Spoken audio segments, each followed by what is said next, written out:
Hello friends, मैं आलोक पांडे आपके अपने ऑनलाइन चैनल गौरव कोचिंग सेंटर पर बहुत बहुत स्वागत करता हूं।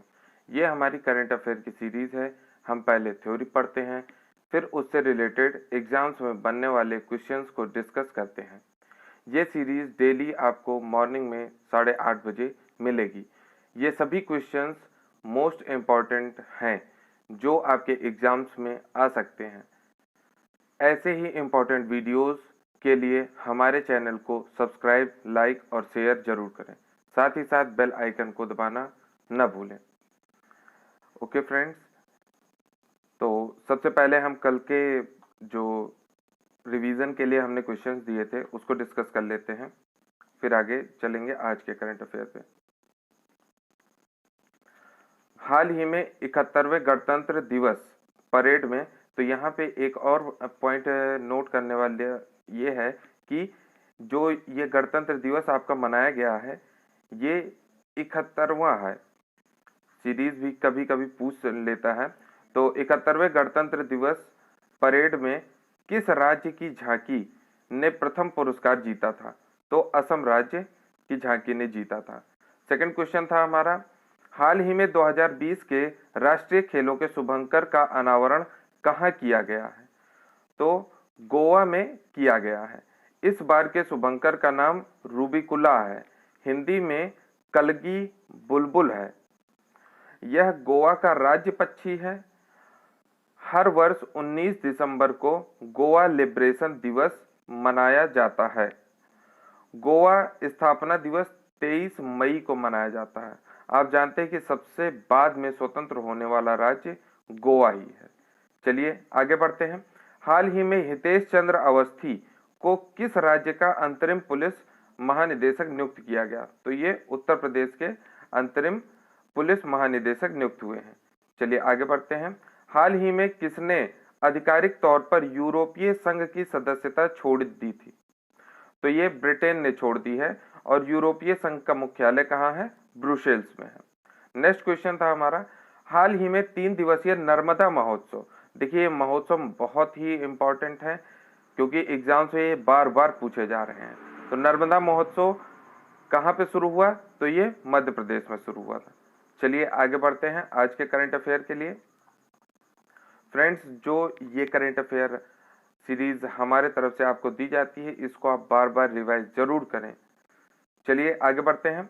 हाल ही में ओडिशा के गंजम जिला प्रशासन ने मेरू यात्रा या डंडा यात्रा उत्सव पर प्रतिबंध लगा दिया है। और आप सभी जानते हैं कि यह प्रतिबंध क्यों लगा है? कोविड-19 महामारी फैल रही है, इसके कारण मेरू यात्रा और डंडा यात्रा पर प्रतिबंध लगा दिया गया है।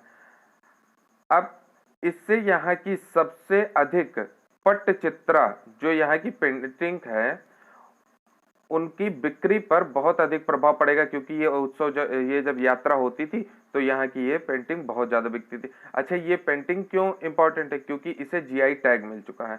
जीआई टैग क्या होता है? जीआई टैग मीन्स होता है ग्राफिकल आइडेंटिफिकेशन।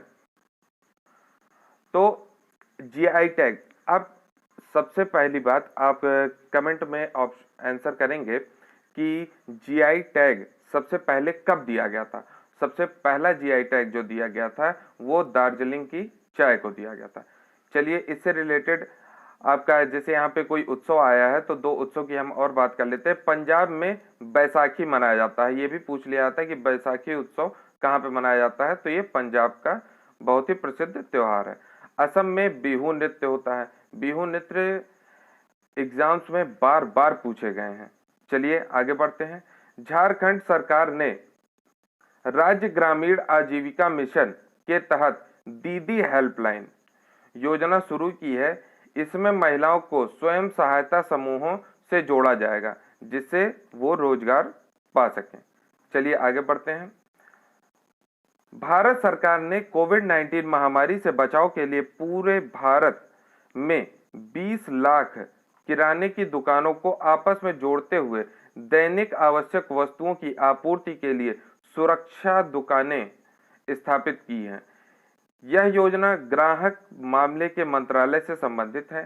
तो अब हम इनके मंत्री का नाम भी पढ़ लेते हैं। ग्राहक मंत्रालय के मंत्री रामविलास पासवान जी हैं। ये खाद्य मंत्री के नाम से भी इन्हें जाना जाता है। ग्राहक अधिकार दिवस, अब बात आ रही है ग्राहक की, तो ग्राहक अधिकार दिवस भी कब मनाया जाता है इसको भी हम देख लेते हैं। तो ये 15 मार्च को मनाया गया। अच्छा, 2020 में इसकी थीम क्या थी? तो 2020 में इसकी थीम थी द सस्टेनेबल कंज्यूमर। चलिए नेक्स्ट टॉपिक पे हम आते हैं। 13 अप्रैल को 36वां सियाचिन ग्लेशियर दिवस। आप जानते हैं कि हमारे लिए ये सियाचिन ग्लेशियर बहुत ही इम्पोर्टेंट है, और जब भी इस दिवस की बात होती है तो हम अपने शहीदों को याद करते हैं और अपनी सेना की वीरता के बारे में भी याद करते हैं। तो 13 अप्रैल को 36वां सियाचिन दिवस मनाया गया। ऑपरेशन मेघदूत 13 अप्रैल 1984 को चलाकर सियाचिन ग्लेशियर पर सफलतापूर्वक नियंत्रण हासिल कर लिया गया। ऑपरेशन मेघदूत का नेतृत्व लेफ्टिनेंट जनरल प्रेमनाथ हून ने किया था। तो ये आपके जो ऑपरेशन मेघदूत है ये भी मोस्ट इंपॉर्टेंट है, क्योंकि कभी कभी ये भी पूछ लेता है कि सियाचिन ग्लेशियर पर विजय प्राप्त करने के लिए हमने कौन सा ऑपरेशन चलाया था। तो ऑपरेशन मेघदूत चलाया गया था। चलिए आगे बढ़ते हैं। हरियाणा राज्य सरकार ने घोषणा की है कि कोविड-19 रोगियों के साथ काम कर रहे डॉक्टरों, नर्सों और अन्य चिकित्सा कर्मियों के वेतन को 2 गुना कर दिया जाएगा। ओके फ्रेंड्स, आगे चलते हैं। दिव्यांग कारीगरों और उद्यमियों के शिल्प कौशल और उत्पादों को बढ़ावा देने के लिए एकम उत्सव नई दिल्ली में मनाया गया है। एकम उत्सव नई दिल्ली में मनाया गया है। अब ये एकम का फुल फॉर्म क्या है तो इसको भी हम देख लेते हैं। Entrepreneurship knowledge awareness marketing. इससे हमारे जो दिव्यांग भाई बहन हैं उनके रोजगार को आगे बढ़ाया जाएगा। चलिए आगे बढ़ते हैं। कोविड-19 के लिए प्लाज्मा थेरेपी उपचार। इस समय आप देख रहे होंगे कि प्लाज्मा थेरेपी बहुत ही चर्चा में है। तो ये प्लाज्मा थेरेपी होती क्या है? ये प्लाज्मा थेरेपी होती है कि अगर कोरोना वायरस से कोई मरीज ठीक हो जाता है तो उसके शरीर में जो एंटीबॉडी उत्पन्न होते हैं, वो जो मरीज होता है वो 1 बोतल खून डोनेट करता है, और उस ब्लड में जो प्लाज्मा रहते हैं उस प्लाज्मा को निकाल करके हम किसी कोरोना वायरस ग्रसित मरीज के अंदर डाल देते हैं, जिससे कि उसके ठीक होने की आशंका अधिक हो जाती है। चलिए आगे देखते हैं। प्लाज्मा थेरेपी उपचार के लिए नैदानिक परीक्षण के लिए ICMR अनुमोदन प्राप्त करने वाला पहला भारतीय राज्य केरल बना है। प्लाज्मा थेरेपी के उपचार के लिए नैदानिक परीक्षण के लिए ICMR अनुमोदन करने वाला पहला राज्य कौन बना है? केरल बना है। चलिए आगे चलते हैं। आप सभी जान गए कि प्लाज्मा थेरेपी क्या होती है। 15 अप्रैल को विश्व कला दिवस मनाया गया। यह दिवस कला के विकास, प्रचार प्रसार और कला को बढ़ावा देने के लिए मनाया जाता है। यह ललित कलाओं का एक अंतरराष्ट्रीय उत्सव है जिसका उद्देश्य विश्व भर में रचनात्मक गतिविधि के बारे में जागरूकता को बढ़ावा देना है। चलिए आगे बढ़ते हैं फ्रेंड्स। कोविड-19 के इलाज के लिए आयुर्वेद के साथ एलोपैथी। आप जानते हैं एलोपैथी क्या होता है? एलोपैथी को जनरल भाषा में अंग्रेजी दवाओं कहा जाता है। जो ये हमारी अभी बहुत चर्चा में थी हाइड्रोक्सी क्लोरोक्विन दवा, ये एलोपैथी की ही थी, तो अंग्रेजी दवाओं को हम एलोपैथी कहते हैं। तो आयुर्वेद के साथ एलोपैथी को एकत्रित करने वाला पहला राज्य कौन बन गया है? तो वो पहला राज्य गोवा बना है। चलिए फ्रेंड्स आगे बढ़ते हैं। उत्तर प्रदेश के Indian council of medical research, ये जो ऊपर आया था अभी ICMR, इसका फुल फॉर्म क्या है? Indian council of medical research के द्वारा पूल परीक्षण करने के लिए अनुमति मिल गई है उत्तर प्रदेश को। किसको मिली है? उत्तर प्रदेश को मिली है। पूल परीक्षण करने वाला यह पहला प्रदेश बन गया है। अब यह पूल परीक्षण क्या है? वहां पे आया था प्लाज्मा परीक्षण, तो उसको हमने बताया। अब यह है पूल परीक्षण। तो देखते हैं, इस विधि में कई स्वाब नमूनों को एक साथ रखा जाता है, उनमें से कुछ को चुनकर उनका टेस्ट किया जाता है। अगर उन सभी चुने गए नमूनों के टेस्ट नेगेटिव आ जाते हैं तो सभी नमूनों को नेगेटिव कह दिया जाता है। लेकिन अगर उनमें से कोई एक भी नमूना आपका पॉजिटिव आ गया तो उन सभी नमूनों को, जितने भी नमूने वहां से उस एरिया से कलेक्ट किए गए थे, उन सभी का टेस्ट किया जाएगा। ऐसा किया क्यों जा रहा है? क्योंकि आप जान रहे हैं कि भारत में टेस्टिंग किट की थोड़ी कमी है। चलिए फ्रेंड्स, आज के लिए यहीं तक रखते हैं और इससे रिलेटेड क्वेश्चंस को हम कर लेते हैं। फ्रेंड्स, अगर आपको हमारा कंटेंट पसंद आ रहा हो तो इस चैनल को लाइक, शेयर और सब्सक्राइब जरूर करें और बेल आइकन को प्रेस करना ना भूलें। चलिए फ्रेंड्स, क्वेश्चन आंसर्स पर हम चलते हैं, डिस्कस कर लेते हैं क्वेश्चन आंसर्स को। सबसे पहला हमारा क्वेश्चन है कि हाल ही में किस राज्य के मेरू यात्रा या डंडा यात्रा उत्सव पर प्रतिबंध लगा दिया गया है? तो हरियाणा सरकार ने लगाया है, या उड़ीसा ने लगाया है, या पंजाब ने, या पश्चिम बंगाल में? तो ये लगाया गया है उड़ीसा में। चलिए फ्रेंड्स, आगे बढ़ते हैं। किस सरकार ने राज्य ग्रामीण आजीविका मिशन के तहत दीदी हेल्पलाइन योजना शुरू की है? उत्तर प्रदेश सरकार ने, पंजाब ने, झारखंड ने, या पश्चिम बंगाल ने? तो ये झारखंड सरकार ने शुरू की है। चलिए फ्रेंड्स, नेक्स्ट क्वेश्चन पे हम चलते हैं। दैनिक आवश्यक वस्तुएं प्रदान करने के लिए सरकार द्वारा स्थापित दुकानों या स्टोर का नाम क्या रखा गया है? समाधान स्टोर, सुरक्षा स्टोर, अपना स्टोर, या भारत स्टोर? तो इसका नाम रखा गया है सुरक्षा स्टोर। चलिए फ्रेंड्स, आगे बढ़ते हैं। 36वां सियाचिन ग्लेशियर दिवस कब मनाया गया? 10 अप्रैल को मनाया गया, 11 अप्रैल को मनाया गया, 12 अप्रैल को मनाया गया, या 13 अप्रैल को मनाया गया?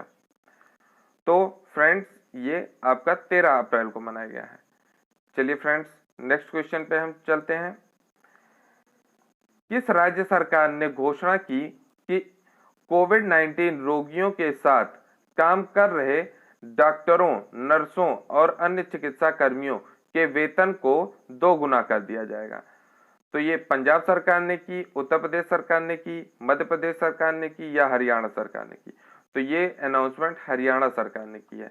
अभी परसों या कल के वीडियो में हरियाणा सरकार से एक और क्वेश्चन आया था कि च्युइंगम को बैन करने वाला पहला राज्य कौन बन गया है? तो वो हरियाणा राज्य था। चलिए फ्रेंड्स, आगे बढ़ते हैं।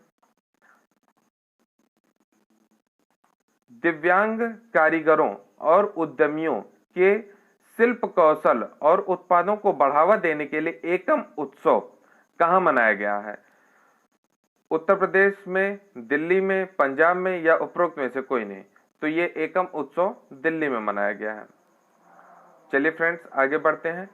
कोविड-19 के लिए प्लाज्मा थेरेपी उपचार के नैदानिक परीक्षण के लिए ICMR द्वारा अनुमोदन प्राप्त करने वाला पहला भारतीय राज्य कौन सा बन गया है प्लाज्मा थेरेपी के लिए?